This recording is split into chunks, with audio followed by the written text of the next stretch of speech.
برا کام بھی کرتا ہے. اسی طرح سے ایک بادشاہ گزرا ہے جس کا نام تیمور لنگ ہے. تیمور لنگ کا نام کوئی نہیں جانتا. امام یوسف نبہانی نے اس کو لکھا ہے. اللہ اکبر.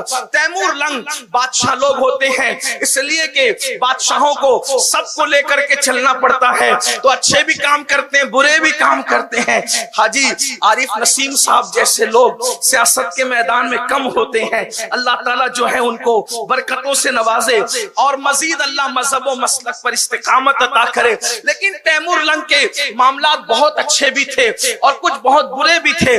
لیکن لوگ جو ہوتے ہیں بچپنے کے دوست وہ انسان کو اچھی طرح جانتے ہیں. بیوی, ماں, باپ, بھائی, بچپن کا دوست یہ انسان کے مکمل کردار سے واقف ہوتے ہیں. تیمور لنگ کا انتقال ہوا. موت کے بعد کسی نے دیکھا ایک تخت بچھا ہوا ہے. اللہ کے رسول اس تخت پر جلوگر ہیں. آپ توجہ فرمائیں اہل البیت کی تعریف کا صلہ کیا ہے. اللہ اکبر. تیمور لنگ انتقال کے بعد کیا دیکھا گیا, اس کے بچپنے کے دوست نے دیکھا تخت بچھا ہوا ہے, اللہ کے رسول جلوگر ہے اور حضور کے قدموں میں تیمور لنگ بیٹھا ہوا ہے. آپ اندازہ فرمائیں شاید دنیا دار لوگوں کو اس کی اہمیت کا اندازہ نہ ہو کہ رسول اللہ کے قدموں میں بیٹھنے کا مقام کیا ہے. خدا کی عزت کی قسم کروڑوں جنتیں قربان کر دیں عاشق اگر رسول اللہ کے قدموں میں ایک لمحہ بیٹھنے کا موقع مل جائے. استاد زمن کہتے ہیں اللہ اکبر جو سر پہ رکھنے کو مل جائے نالے پاک حضور تو پھر کہیں گے کہ ہاں تاجدار ہم بھی ہے. جب نالین مصطفیٰ کا یہ مقام ہے تو قدم ناز مصطفیٰ کا مقام کیا ہوگا. واللہ کروڑوں جنتیں قدم مصطفیٰ میں سمٹ آئی ہے. جب ماں کے قدموں کے نیچے جنت ہے تو سید العالمین کے قدموں کے مقام کا عالم کیا ہوگا. تیمور لنگ کو حضور کے قدموں میں بیٹھ کر کے دیکھا گیا.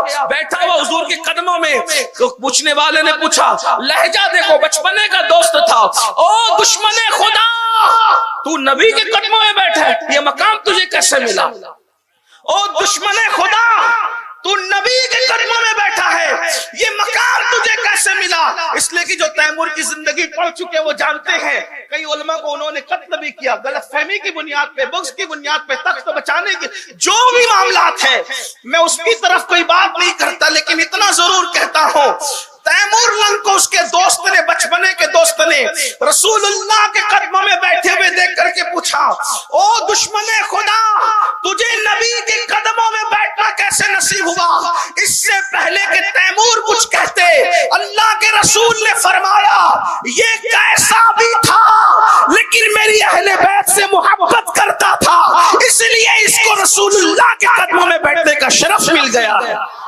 حضور کی آل پاک کی محبت کا صلہ یہ ہے. ایک حدیث ترمذی شریف سے پڑھ دوں, آئیے توجہ فرمائیں.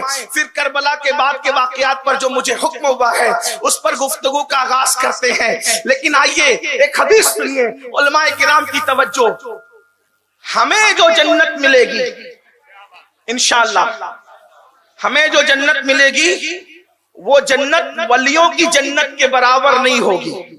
اگر آپ بات سمجھتے ہیں تو آپ کو سمجھ میں آئے گی. ہمیں جو جنت ملے گی ہماری جنت ولیوں کی جنت کی طرح نہیں ہوگی. یہ بات سمجھتے ہیں. ولیوں کی جو جنت ہوگی جو ان کو ان کے مقام اور مرتبے کے لحاظ سے عمل کی بنیاد پر اللہ اپنے فضل سے دے گا. ولیوں کی جنت صحابہ کی جنت کی طرح نہیں ہوگی. ٹھیک, صحابہ کی جنت انبیاء کی جنت کی طرح نہیں ہوگی. اور انبیاء جس جنت میں رکھے جائیں گے وہ جنت کا درجہ مالک جنت سید الانبیاء کے درجے کی طرح نہیں ہوگا. یہ ایک تفصیل ہے, آپ سب جانتے ہیں اور بہت آسان سی بات ہے.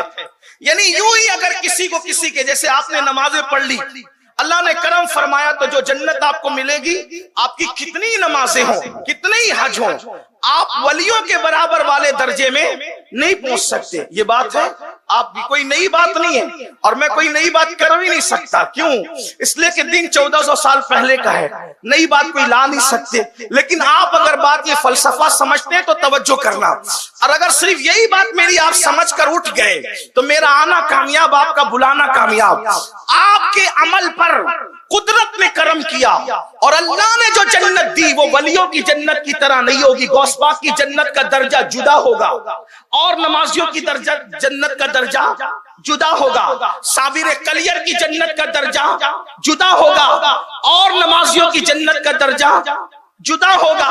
لیکن یہ سن لو، عوام کی جنت سے بہتر علماء کی جنت کا درجہ، علماء کی جنت سے بہتر، علماء کی جنت سے بہتر درجہ ولیوں کا، ولیوں کی جنت کا درجہ اس سے بہتر شہداء کا، شہداء کی جنت کے درجے سے بہتر صحابہ کا، ان سے بہتر درجہ، ان سے بہتر درجہ انبیاء کا، اور سب سے بہتر درجہ کس کا؟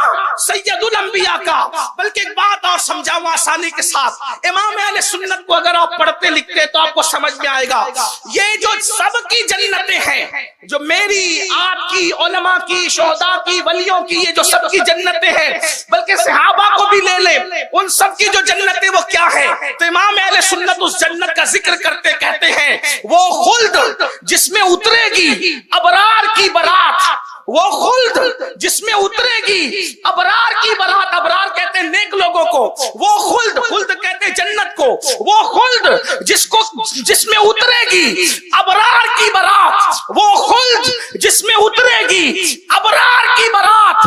ادنا نچھاور، اعلیٰ نہیں، ادنا نچھاور، ادنا نچھاور اس میرے دولہا کے سر کی ہے، یعنی جس میں جنتی نیک لوگوں کی برات اترے گی. وہ جنت کون سی ہے؟ وہ میرے نبی کے سر کا اتارا ہوا صدقہ ہے.